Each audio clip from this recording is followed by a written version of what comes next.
Hi అండి, welcome to my channel. అందరు ఎలా ఉండారండి? మేమైతే చాలా బాగున్నాం. ఈ వీడియో వచ్చేసి శారీకి ఫాలను అలాగే చీరకు ఫాల్ వేసాక ఈ కుర్చీలు అనేవి ఎలా కుట్టుకోవాలో వీడియోలో చూద్దామండి. ఇది వచ్చేసి శారీలోని బ్లౌజు అలాగే లైనింగ్ ముక్క.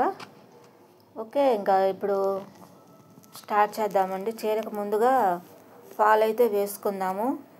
శారీ వచ్చేసి ఇదండి. కుర్చీలు అనేది ఇంక ఈ పైడి చెంగు వైపు కుట్టుకోవాలి. అవి ఎలా కుట్టుకోవాలనేది వీడియోని చివరి వాటికి చూడండి, మీకు అర్థమవుతుంది. అవి రెడీమేడ్ కుర్చీలు అండి. ఓకే, ఇంకా నెక్స్ట్ వచ్చేసి చీర అంచులు అయితే కుట్టుకుందాము. ఈ విధంగా ఫోల్డింగ్ చేసి ముందుగా అయితే ఇక చీరకి అంచులు అయితే కుడుతున్నానండి. ముందు వీడియోలో చూపించాను కదండి, ఈ చీర అలాగే చీరలని బ్లౌజు, దీనికి హ్యాంగర్స్, అలాగే ఈ చీర కోసం అని చెప్పేసి కుర్చీలు తీసుకొచ్చానని. అంచులు కుట్టిన దానికి ఇంకా రెడీమేడ్ ఎలాగా కుర్చీలు స్టిచ్చింగ్ చేసుకోవాలనేది వీడియో తీద్దామని చెప్పేసి ఇంక ఈ వీడియో తీసానండి. ఓకే, ఇక మనకి పవిడి చెంగు వైపు అయితే అంచులు మడిచి ఈ విధంగా కుట్టానండి. ఇంకా నెక్స్ట్ వచ్చేసి ఇది కడు చెంగు వైపు అండి. ఇది కూడా అలాగే 2 ఫోల్డింగ్ పెట్టి ఇంక ఈ విధంగా అయితే స్టిచ్చింగ్ అనేది చేస్తున్నాను. ఇది ఫ్యాన్సీ టైపు కాబట్టి ఇక చెప్పిన మాట వింటుందండి. అదే సిల్క్ శారీ అయితే ఇక వరకు జారిపోతూ ఉంటుంది. ఓకే, ఇంకా మనకు రెండో సైడ్ కూడా ఇక అంచులు కుట్టుకోవటం అయితే అయిపోయిందండి. ఇంకా చీరకు ఫాల్ అయితే కుట్టేసుకుందాము. ఇక చీరకు ఫాల్ వచ్చేసి మనకి చూడండి, దీనికి ఒకవైపు ఏమో అంచు ఫోల్డింగ్ చేసి కుట్టిందండి, ఒకవైపు ఏమో పన్నా ఉంది, అంచు పన్నా లాగా. అలా కనుక వస్తే అంచు పన్నాకి అలాగే చీర అంచు పన్నాకే జాయింట్ చేసుకొని స్టిచ్చింగ్ చేసుకోవాలండి.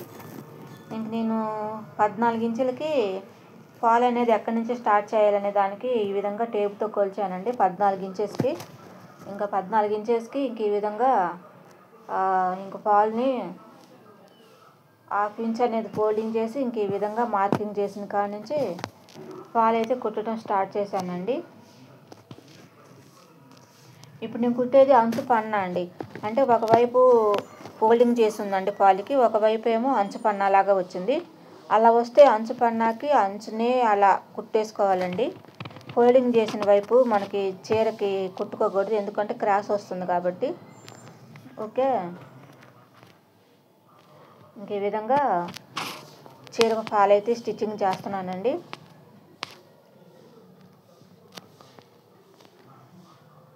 ఈ విధంగా మనకు టేబుల్లో ఒక్క గీత అంచు ద్వారా వదిలేసి మనం స్టిచ్చింగ్ అనేది వేసుకోవాలండి. మరి అంచు దాకా వేసేస్తే కుట్టు అనేది మనకి సరిగా బాగోదు. అందుకని ఒక్క గీత ద్వారా మనకి వదిలేసి అంచుకి అలాగే చీర ఫాల్కి ఈ విధంగా కుట్టు అనేది వేసుకోవాలండి. ఒకవైపు అయితే కుట్టేశాను, ఇంకా రెండో వైపు ఈ విధంగా మళ్ళీ ఇంక 1/2 ఇంచ్ అనేది మడిచి దాని మీద ఇంకో స్టిచ్చింగ్ అనేది వేసుకోవాలండి.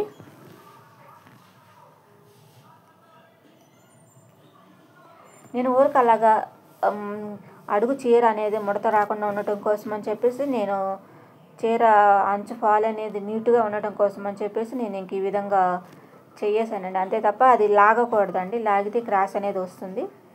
ఇంకా మనకి చూడండి ఫాల్ కూడా స్టిచ్చింగ్ చేసుకోవటం అయిపోయింది. ఇంక ఇప్పుడు మనం దీనికి ఈ కుర్చీలు అనేవి ఎలా స్టిచ్చింగ్ చేసుకోవాలో చూద్దాము. చూసారా, ఇంక ఇదైతే ఈ 4 ఫోల్డింగ్ లాగా వేసానండి. ఇంక ఈ విధంగా బరువు అనేది పెట్టాను, మనం కుట్టేటప్పుడు కదలకుండా ఉండటం కోసం అని చెప్పి. ఇంక ఇప్పుడు నేనైతే జరీ కాడించా అంటే అటు చివర ఇటు చివర 1/2 ఇంచ్ వదిలిపెట్టి మనకి టేబుల్ ఎంత ఉందో కొలుచుకుంటే 46 ఇంచెస్ ఉందండి. ఆ 46 ఇంచెస్కి మనం తెచ్చుకున్న ఈ 2 దండలు అయితే సరిపోవాలి. నాకు కొలుచుకుంటే 1.5 ఇంచెస్ కాడికి పడిందండి. అదేవిధంగా నేను 1.5 ఇంచెస్ కాడికి మార్కింగ్ అనేది వేసుకుంటున్నాను. చంద్రకాంత కలర్ ఏమో 12 వచ్చినాయి అండి. అలాగే సిల్వర్ గోల్డ్ కలర్ అయితే 11 వచ్చినాయి. ఆ విధంగా నేను కొలుచుకుంటే నాకు 1.5 ఇంచెస్ కాడికి అది కొలుచుకోవాలండి. మనం తీసుకునే వాటికి మనకి అన్ని ఇంచెస్ కాడికి పెట్టుకొని స్టిచ్చింగ్ చేసుకోవాలి అనేది కొలుచుకొని కుట్టుకోవాలండి. ఓకే, ఇది చూపిస్తున్నాను చూడండి. ఈ రెడీమేడ్ది ఈ విధంగా పైన పెట్టేసి దానికి ఈ టాకా అనేది వేస్తున్నానండి. ఈ విధంగా పైన పెట్టేసి మనకి స్టిచ్చింగ్ అనేది వేస్తున్నాను, అది చేతి కుట్టుతోటి. ఓకే, మనం తీసుకునే దండలను బట్టండి, ఒక దండ అయినా కూడా మనకి ఎంత వస్తుందో అంత కొలుచుకొని కుట్టుకోవాలి. నేను 2 కలర్స్ తీసుకున్నాను కాబట్టి దానికి కొలుచుకొని ఈ విధంగా స్టిచ్చింగ్ అనేది వేసుకుంటున్నాను. స్టిచ్చింగ్ అంటే చేతి కుట్టు అండి, మిషన్ కుట్టు కాదు. ఈ విధంగా టాకా అయితే వేసుకుంటున్నానండి. అర్థమవుతుందని అనుకుంటున్నాను. ఓకే, మనం విడిగా జరీ రీళ్ళు తెచ్చుకొనైనా అంటే పొట్టు రీళ్ళు కానివ్వండి, మనకి ఏ కలర్స్ కావాలన్నా చీరకు మ్యాచ్ అయ్యే రీళ్ళు ఉంటాయండి, పొట్టు రీళ్ళు లాగా. ఇంకా అవైనా మనకి రెడీమేడ్లా కాకుండా మనంగానైనా సొంతంగా పోగులు అనేవి పోసుకొని ఈ విధంగా కుర్చీలు అనేవి కుట్టుకోవచ్చు. కాకపోతే నేను రెడీమేడ్ తీసుకొచ్చి ఈ విధంగా స్టిచ్చింగ్ అయితే చేస్తున్నానండి. చూసారా, ఇంక ఈ విధంగా అయితే స్టిచ్చింగ్ అనేది వేస్తున్నాను. చివరి వరకు వీడియోని చూడండి.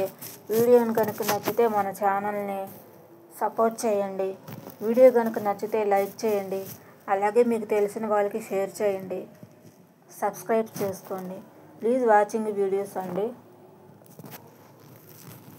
ఇలా కుట్టుకోవడానికి నాకే చాలాసేపు పట్టిందండి. కాకపోతే ఇవి చాలా ఇంకా అందంగా ఉంటాయి ఈ విధంగా మనకి కుర్చీలు అనేవి.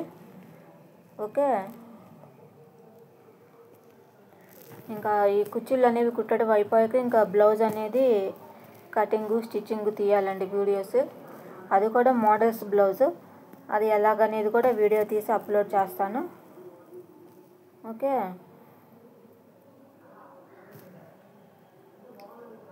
ఇంక ఈ విధంగా అయితే కుట్టానండి. చాలా వాటికి అయితే అయిపోయినాయి. ఇగో చూసారా, ఇంకా లాస్ట్ వాటికి వచ్చేసినాయి. మనకి టైం అండి, చాలా టైం అయితే పట్టుద్ది. ఓపికగా చూసుకోవాలి. ఇంక ఇలాంటివి మనకు అందంగా ఉండాలనుకుంటే ఓర్పు అనేది ఉండాలి మనకి. ఇంకా వీటికి అనేది టైం కేటాయించుకొని మనం ఇలాంటివి స్టిచ్చింగ్ అనేది చేసుకోవాలి. ఓకే, ఇంకా ఇవైతే చాలా వాటికి అయిపోయినాయండి. ఇంకా ఇవి మొత్తం కుట్టేశాక ఇంకా శారీ ఎలాగ ఉందో నేను చూపిస్తున్నాను చూడండి. ఓకే, ఇంకా నాకైతే స్టిచ్చింగ్ మొత్తం అయిపోయినాయండి. ఇంక ఇది ఈ విధంగా అయితే రెడీ అయినాయి. చూసారా, చాలా బాగున్నాయి కుట్టుకుంటే. కాకపోతే మనం దానికి టైం కేటాయించుకొని ఓర్పుగా కుట్టుకోవాలి.